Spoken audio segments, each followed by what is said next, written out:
ગોંડલની અંદર પ્રજાનો અવાજ ઉઠાવતા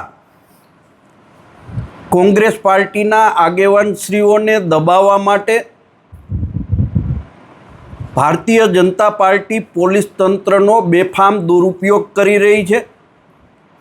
ગોંડલ સિવિલ હોસ્પિટલની અંદર સરકારી તંત્રની બેદરકારીને કારણે એક મૃતદેહની જે બેહાલી થઈ અને ગોંડલના જાગૃત પત્રકારશ્રીઓએ આ મુદ્દો ઉઠાવ્યો ને એ મુદ્દા ઉપર ગોંડલના અમારા કોંગ્રેસ પાર્ટીના પ્રમુખ હર્ષદસિંહે જે સોશિયલ મીડિયાના માધ્યમથી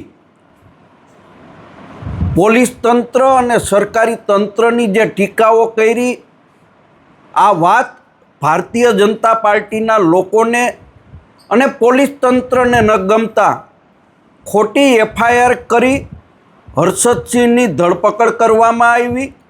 આ બાબતે પોલીસ અધિકારીઓ સાથે અમારા પ્રદેશ પ્રમુખ અમિતભાઈ ચાવડા, અમારા રાજ્યસભાના પૂર્વ સભ્ય શક્તિસિંહભાઈ ગોહિલે પણ ચર્ચાઓ કરી, છતાં પણ પોલીસે કોંગ્રેસ પાર્ટીના આગેવાનોને દબાવવા માટે આ એફઆઈઆર કરી છે। એની સામે અમે કાનૂની કાર્યવાહી પણ કરવાના છીએ અને કોંગ્રેસ પાર્ટી પ્રદેશ કક્ષાએથી આ મુદ્દા ઉપર લડાઈ પણ કરવાની છે।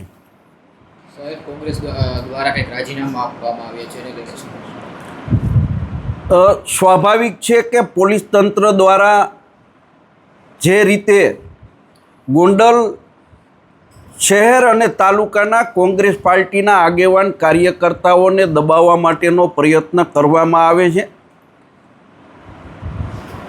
કાર્યકર્તાઓ રાજકીય ઓથ માગે એ સ્વાભાવિક વાત છે ને એના અનુસંધાને પ્રદેશના આગેવાનો અને પ્રદેશની સૂચનાથી હું ગોંડલ આવ્યો છું। પરંતુ હર્ષદસિંહને છોડી દેવામાં આવ્યા, અન્યથા આખા જિલ્લાના આગેવાનો કાર્યકર્તાઓ ગોંડલની અંદર પોલીસ સ્ટેશને ધરણા અને જે કાંઈ લડાઈઓ કરવાની થાત એ લડાઈઓ કરવાની અમારી તૈયારી હતી।